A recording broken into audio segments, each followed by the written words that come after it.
Hello, আমি আবার চলে এসেছি মিতা রান্নাঘর ডেলি ব্লগ নিয়ে। তো এখানে বুঝতেই পেরেছো যে কি বানাতে চলেছি। তো তালের ফুলুরি। তো চলো আমি কিভাবে তোমাদেরকে শেয়ার করব সেটা তোমাদের দেখাবো।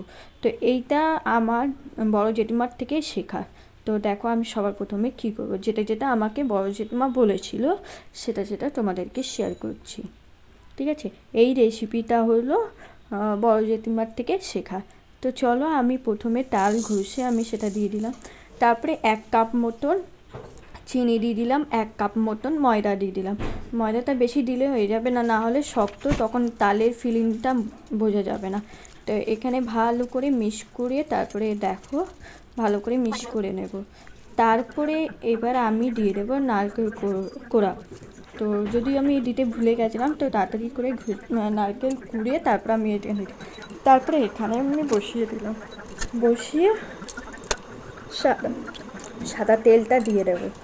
তো দেখো আমি একটু চামচ দিয়ে ট্রাই করতে গেছিলাম, মনে হলো ভালো লাগছে না চামচ দিয়ে।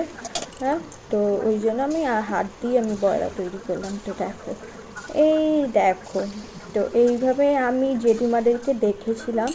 তো আমি ওখানে থাকতাম বড় জেঠিমার কাছে, তখন আমি জেঠিমার দেখতাম, জেঠিমা বানাতো আর দেখতাম আর আমরা খেতাম।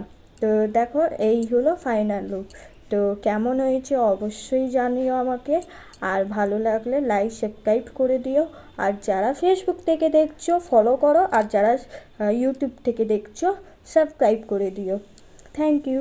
নেক্সট ভিডিও আনার জন্য ততক্ষণ অপেক্ষা থাকো। Tata, thank you.